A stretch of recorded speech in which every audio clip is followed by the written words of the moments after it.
Welcome to Let Me Fix This. Enjoy the video. In this video, I will explain how to take off the top of your Jeep Gladiator. First, let's get ready. You'll need a T40 Torx bit and a ratchet. Make sure your Gladiator is parked on a flat surface with the parking brake firmly set. Also, clear out any items from the truck bed to give yourself plenty of space and prevent any accidental damage. Taking these initial steps ensures a smooth and safe removal process for your hardtop. Next, we'll tackle the freedom panels, which are the two smaller sections above the front seats. Inside, you'll find two latches above each sun visor. Simply unlatch them. Then, use your T40 Torx bit to remove the 6 bolts holding each panel in place. Once all 12 bolts are out, gently lift each panel off and store them safely.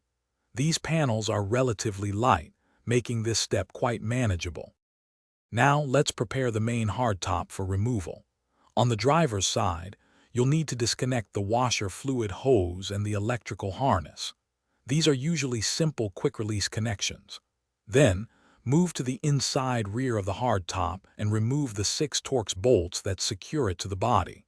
Remember, this main section is quite heavy, so having a second person to help with the lift is absolutely essential for safety.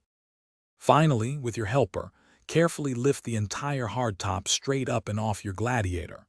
It's crucial to lift evenly to avoid any strain or damage. Once it's off, place the hardtop on a soft, stable surface, like a moving blanket or a dedicated storage cart, to protect it. Don't forget to keep all your bolts and the freedom panels in a secure spot so they are ready for when you want to put your top back on. Thanks for watching. If you found this helpful, don't forget to like and subscribe.